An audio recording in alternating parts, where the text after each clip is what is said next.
Bonjour et bienvenue sur ce module de formation sur comprendre l'intelligence artificielle IA.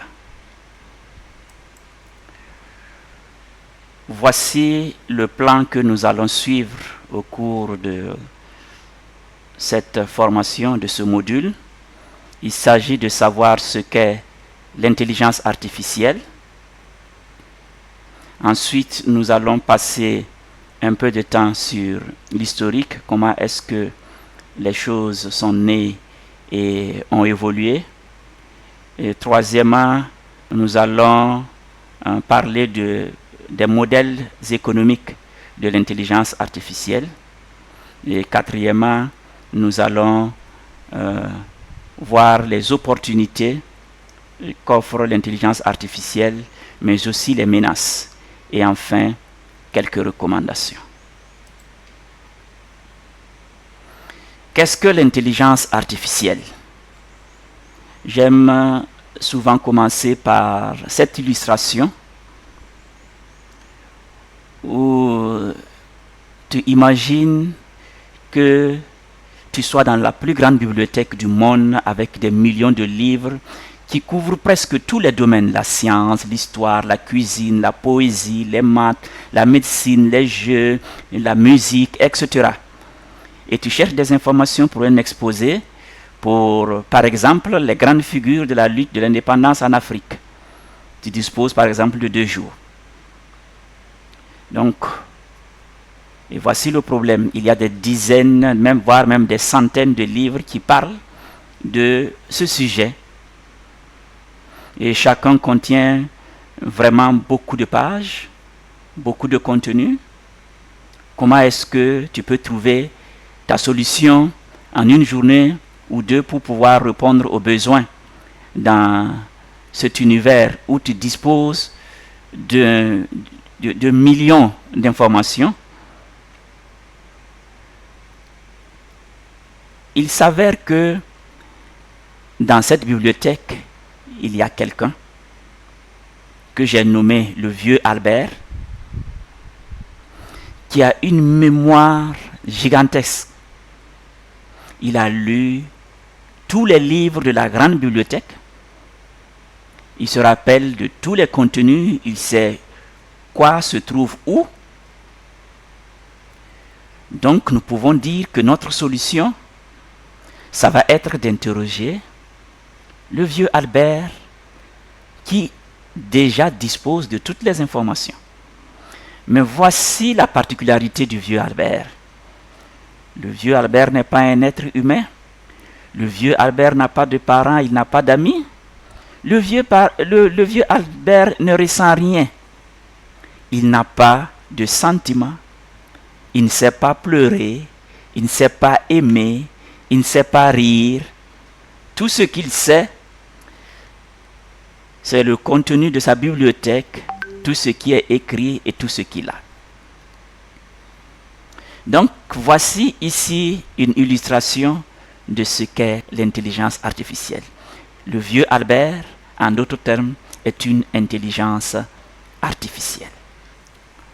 Donc, l'intelligence artificielle, c'est une machine qui imite l'intelligence humaine pour parler, comprendre ou créer.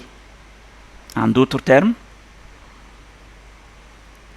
l'intelligence artificielle ou l'IA, c'est quand une machine est capable de faire des choses que les humains font avec leur intelligence. Par exemple, répondre à des questions, traduire ou écrire, reconnaître des visages ou analyser les données. Donc, voici de façon résumée ce que c'est que l'intelligence artificielle. Mais comment est-ce que l'intelligence artificielle est née et a évolué jusqu'à nos jours?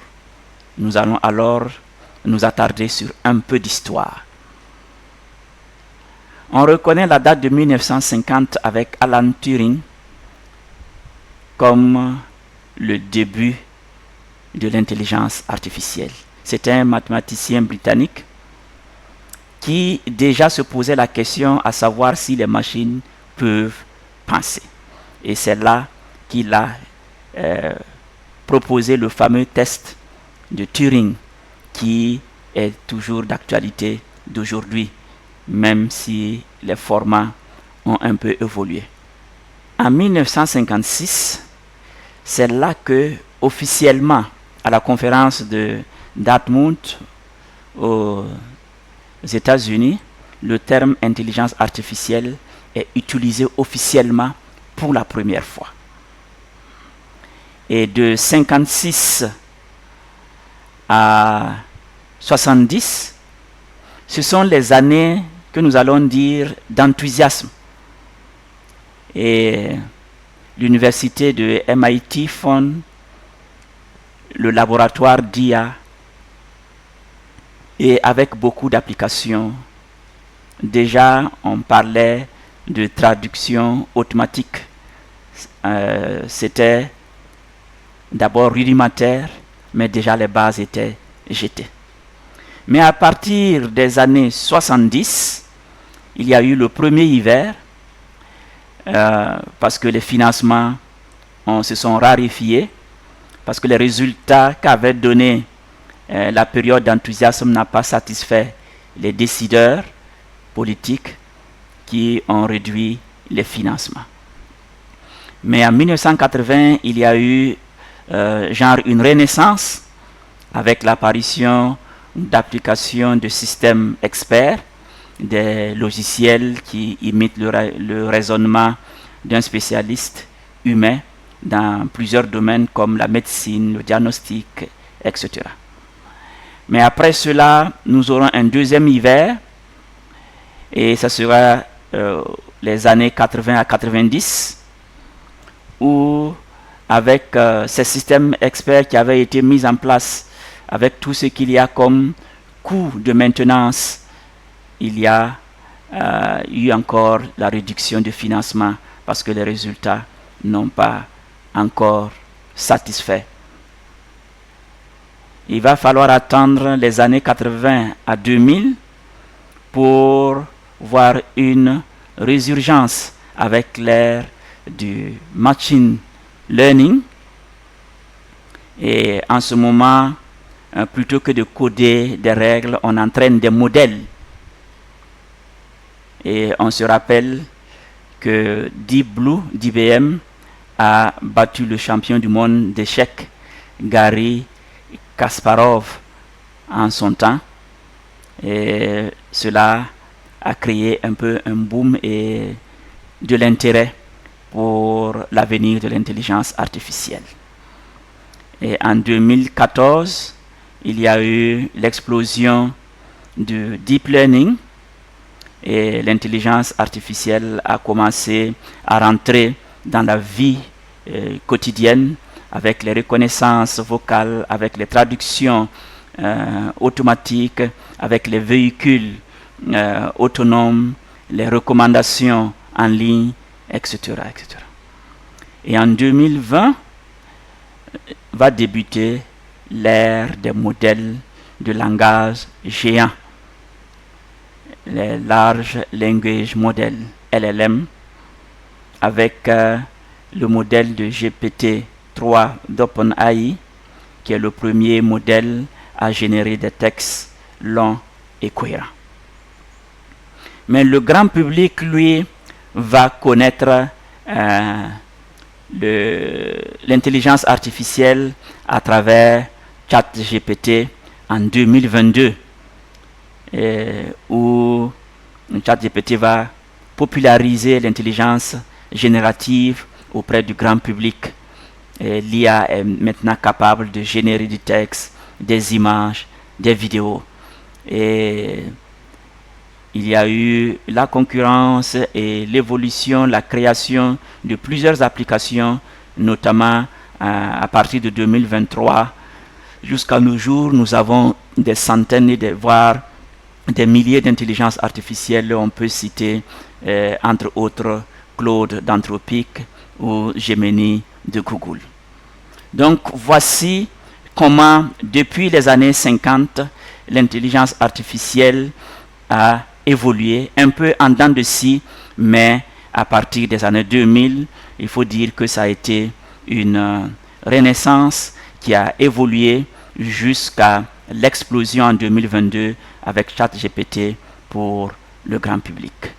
Quels sont les types d'intelligence artificielle? Nous pouvons avoir plusieurs classifications, mais je vous propose une classification en 4 domaines. Nous avons les intelligences artificielles dites génératives. C'est celles qui nous permettent de créer du contenu, que ce soit du texte, vidéo, images, son, etc. C'est là où nous avons des outils comme ChatGPT, Gemini, Claude, etc. Qui nous permettent de pouvoir générer ces contenus-là. Nous avons également les IA analytiques. Les IA analytiques vont nous permettre de faire des analyses et de prédire des événements. Et ce sont ces types d'intelligence artificielle qui sont utilisés pour les recommandations en ligne, utilisées par des sociétés comme Netflix, comme la météo, pour la prédiction des événements.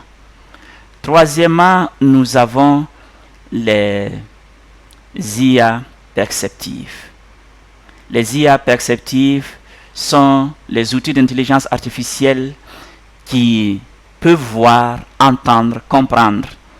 Et dans cette catégorie, nous avons des outils comme les IA qui permettent la reconnaissance faciale, les outils comme Siri,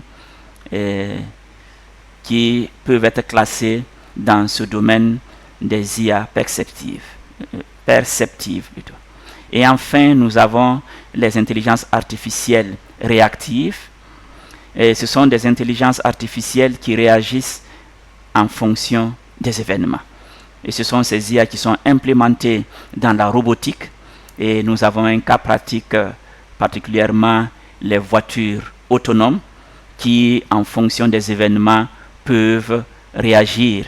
Par exemple, lorsqu'il y a un obstacle, le véhicule s'arrête tout seul. Ou lorsque le feu est rouge, le véhicule s'arrête tout seul. Quand c'est vert, le véhicule redémarre. Donc c'est un peu en fonction des événements qui l'entourent qu'il réagit. Donc voici les principaux domaines d'intelligence artificielle que nous avons. Générative, analytique, perceptive et réactive. J'ai ici présenté quelques entreprises aujourd'hui, en 2025, qui dominent l'environnement de l'intelligence artificielle de manière globale. Mais je note qu'il y a des centaines, voire des milliers d'outils d'intelligence artificielle qui sont disponibles aujourd'hui. Mais par rapport au grand public, nous avons OpenAI avec les applications phares comme ChatGPT, comme DALL-E, Sora, etc. Et c'est une intelligence artificielle qui agit comme un assistant virtuel pour créer du contenu, pour automatiser, qui est utilisé dans plusieurs domaines comme l'éducation, etc. Donc il est assez large et il est une bonne porte d'entrée pour comprendre le fonctionnement de l'intelligence artificielle. Ensuite, nous avons Google DeepMind avec Gemini qui est multimodal et AlphaFold qui est beaucoup plus spécialisé dans le domaine de la biologie et BAR. Donc ils sont beaucoup plus Gemini avec les outils de l'environnement Google sont beaucoup plus adaptés dans le domaine de la recherche et de la santé avec une bonne application dans la productivité avec l'environnement de Google. Troisièmement, nous pouvons noter Anthropic avec l'application phare d'IA conversationnelle Claude, qui permet d'analyser les documents, les services clients, la rédaction assistée et la conformité. Nous avons ensuite Microsoft avec son intelligence artificielle Copilot, qui est intégré dans l'environnement Office de Microsoft, Word, Excel, Teams, Outlook, et aussi Azure OpenAI et Dynamics 365 AI. Donc, Microsoft nous offre des outils pour surtout la productivité bureautique, le cloud et l'IA intégrée aux entreprises. Nous avons fait également un clin d'œil à NVIDIA, qui est spécialisé dans la création des équipements utilisés dans le domaine de l'intelligence artificielle. Comme vous savez, l'intelligence artificielle demande des machines d'un certain niveau, d'une certaine capacité, d'une certaine robustesse. Donc, il faut des entreprises spécialisées pour créer ces outils-là, pour que la performance puisse être au rendez-vous. Et NVIDIA est en tête pour le moment dans ce domaine. Enfin, j'ai noté DeepSeek avec ces modèles DeepSeek version 2 ou 3 qui sont bien adaptés pour la recherche avancée, la traduction multilingue, l'automatisation, un peu comme ce que font également les autres intelligences artificielles génératives. Donc, voici résumé quelques entreprises actuellement qui sont bien connues dans le milieu de l'intelligence artificielle. Maintenant, parlons du modèle économique des intelligences artificielles grand public. Le premier principe, c'est le principe de freemium. Et qu'est-ce que c'est? En général, on vous propose une version gratuite pour entrer avec des fonctionnalités limitées ou un temps d'utilisation limité. Et après, maintenant, quand vous avez besoin de fonctionnalités avancées ou quand vous épuisez la période de gratuité, vous êtes obligé maintenant de payer pour la suite. Donc, c'est le principe de freemium. On vous donne une version gratuite, mais avec des fonctionnalités limitées, avec des possibilités limitées pour la plupart, et on vous demande de payer en fonction du niveau d'accès que vous voulez avoir à l'outil. Et le deuxième, c'est le SaaS, Software as a Service. Donc, les intelligences artificielles, pour la plupart, sont proposées comme des services en ligne et accessibles par abonnement. Donc, c'est ça le principe. Il y a bien sûr des cas de licence spécifiques quand il s'agit de grandes entreprises ou de grandes institutions qui ont besoin d'outils spécifiques et peuvent avoir des contrats de licence avec les créateurs de ces outils d'intelligence artificielle. Mais de façon générale, c'est le principe de freemium, qui est la contraction entre free pour gratuit et premium, qui est la version, je dirais, de qualité, la version spécialisée en fonction du besoin. Donc, on vous donne les deux à la fois pour que vous puissiez avoir, mais généralement avec un accès en ligne. Donc, nous gardons de façon résumée que le modèle économique des IA grand public, c'est le freemium SaaS. Quelles sont les utilisations courantes des IA grand public? de façon générale, nous pouvons les utiliser pour écrire facilement des emails professionnels, faire de la prospection, optimiser les contenus que nous avons écrits. Nous pouvons également les utiliser pour rédiger même des contenus ou trouver des idées ou compléter ce que nous avons déjà commencé à faire comme travail. Les IA peuvent nous permettre également de préparer une réunion, de préparer un exposé, de préparer un dossier d'appel d'offres, de préparer notre mémoire, de préparer un document de recherche, etc. Ils peuvent également nous permettre de créer des cours, des formations. Nous pouvons également utiliser ces IA pour analyser des documents, résumer des livres, et sans parler des possibilités de traduction de documents, d'emails, sous-titrage, de vidéos, etc. On peut les utiliser pour optimiser les sites web, etc. Donc, il y a beaucoup d'outils aujourd'hui qui sont mis à la disposition du grand public pour améliorer sa productivité. Il faut dire que l'intelligence artificielle offre d'énormes opportunités dans presque tous les domaines. Si nous prenons par exemple le domaine de l'éducation et de l'apprentissage, nous avons la possibilité de créer des cours spécialisés, de traduire de façon instantanée dans plusieurs langues. Donc on peut l'utiliser pour réviser, préparer les examens. On peut avoir des tuteurs d'intelligence artificielle et cela peut vraiment nous aider. Par exemple, un jeune étudiant en Afrique peut apprendre gratuitement la programmation avec ChatGPT comme assistant, même sans être inscrit dans une école d'informatique.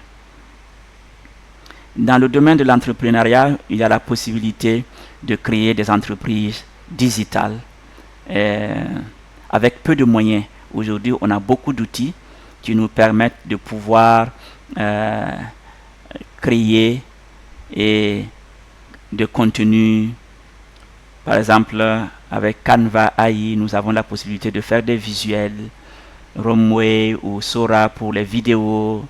Donc, quand on a la possibilité de pouvoir le faire, soit gratuitement ou à moindre coût, vous voyez que nous pouvons facilement avoir une entreprise que nous allons créer avec le soutien et l'appui de l'intelligence artificielle. Nous pouvons également offrir des services en freelance avec les traductions, les transcriptions, le community management. Avec l'assistance de l'intelligence artificielle, on peut facilement offrir ces services-là. On peut développer des startups innovantes sur des domaines comme la santé, par exemple.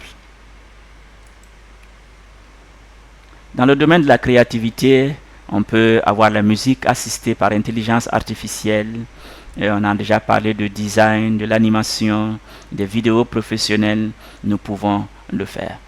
Et en matière de compétences et de carrière du futur, nous pouvons nous former dans des domaines comme le data science, la cybersécurité, l'ingénierie de l'intelligence artificielle, l'éthique et la technologie, etc. Nous pouvons développer plusieurs compétences hybrides, aussi bien dans le domaine du marketing avec l'intelligence artificielle ou la santé avec l'intelligence artificielle. C'est un peu des domaines aujourd'hui qui sont en train d'émerger. Lorsque vous faites du marketing et vous ne maîtrisez pas l'intelligence artificielle, quelque chose vous manque. Et quand vous êtes dans le domaine de la santé à un certain niveau, il faut l'intelligence artificielle qui peut également vous assister dans vos tâches quotidiennes et vous allez gagner en productivité. C'est pas seulement dans ces domaines, dans presque tous les domaines, c'est la même chose. Donc c'est une opportunité de pouvoir se former dans les métiers du futur et aujourd'hui s'orienter vers ces métiers-là nous donne une longueur d'avance par rapport à l'avenir. Mais il faut dire que tout n'est pas seulement rose, tout n'est pas seulement que opportunité. Il y a aussi des menaces. Et le premier, c'est la perte d'emploi. Il y a beaucoup de métiers qui sont menacés avec l'intelligence artificielle aujourd'hui, parce qu'il y a la possibilité d'automatiser et beaucoup de tâches où on avait besoin de personnes spécifiques. Aujourd'hui, avec une intelligence artificielle, on peut faire le travail. Dans certains domaines, le travail de 5 personnes peut maintenant être fait par une seule personne. Donc vous comprenez que malheureusement, il y aura des pertes d'emploi. Mais comme je le disais, en matière d'opportunités, il y a aussi des domaines émergents sur lesquels il faut aussi se former pour s'adapter au changement. Deuxièmement, il y a la manipulation de l'information qui est le mensonge avec les deepfakes et les fake news générées par l'intelligence artificielle qui peuvent créer beaucoup de confusion. Ensuite, nous avons la perte de la liberté. Donc, avec les outils d'intelligence artificielle, nous sommes plus ou moins suivis par rapport aux actes et aux activités que nous menons au travers de ces outils. Et il y a aussi bien souvent des données que nous partageons qui peuvent être utilisées, des données personnelles qui peuvent être utilisées plus tard et dont nous ne maîtrisons pas toujours les tenants et les aboutissants. On a également les questions de biais et d'injustice. En fonction justement des données qui ont été utilisées, il peut y avoir un certain nombre de discriminations par rapport à la race, au genre, aux conditions sociales, etc. Et enfin, nous avons la dépendance et la paresse intellectuelle. Donc, avec les outils d'intelligence artificielle, les choses deviennent plus faciles dans certains domaines que l'on deviendrait très paresseux. On n'a plus le temps ou l'envie ou l'effort pour réfléchir, pour chercher, pour trouver par nous-mêmes. Nous confions tout à l'ordinateur. Donc ce qu'il faut savoir, c'est que la sagesse humaine ne doit pas être remplacée par l'ordinateur. Donc, quelques recommandations pour terminer. Il faut pratiquer ce que j'ai appelé le discernement. Ne pas accepter aveuglément tout ce que propose l'intelligence artificielle. Quand vous avez les informations, essayez de vérifier les sources, l'exactitude, parce que l'IA peut halluciner, il peut vous donner des informations, vous croyez que c'est vrai, mais si vous n'avez pas vérifié les sources, il peut s'avérer que les données utilisées ne sont pas exactes. Donc il est de notre responsabilité de vérifier. Ensuite, il faut respecter la vie privée. Il faut éviter d'utiliser l'intelligence artificielle pour tromper, pour manipuler ou pour propager des informations mensongères. Il faut être transparent. Lorsque vous utilisez l'intelligence artificielle pour créer des vidéos, générer des images ou des contenus, il faut souvent avoir la décence de préciser que c'est du contenu généré par l'intelligence artificielle. Il faut également garder en tête que l'homme créé par Dieu ne doit pas être remplacé par une intelligence artificielle. L'homme a une valeur particulière et sa dignité doit être gardée. Sinon, nous allons déshumaniser les relations et remplacer ces relations par la machine. Et cela n'est pas, à mon avis, favorable à la vie sur cette terre. Il faut également respecter la confidentialité et la vie privée. Ne pas partager des données sensibles, des données personnelles, des données financières, des données médicales, etc. dans un outil d'intelligence artificielle non sécurisé. Il faut lire les conditions d'utilisation et vérifier où vont les données que nous partageons avec cette intelligence artificielle. Il faut se rappeler que l'IA sert comme un assistant, pas pour nous remplacer et faire tout à notre place. Il faut garder un esprit critique et la responsabilité humaine dans les choix. Il faut se former continuellement. C'est un domaine qui évolue. À l'heure où je suis en train de vous parler, il y a des innovations qui sont en train d'être introduites dans les IA existantes et il y a de nouvelles qui sont en train de se créer. Donc il faut se former continuellement et développer ses compétences, avoir un esprit critique et garder les aspects éthiques. Il faut rester ouvert à l'évolution sans pour autant être esclave de la nouveauté. Il faut enfin se fixer des limites pour ne pas devenir dépendant de l'intelligence artificielle pour penser ou pour décider. Il faut préserver le temps de la réflexion, la créativité personnelle. En conclusion, pour ce module, je dirais que l'intelligence artificielle représente à la fois une révolution technologique et un défi de la société.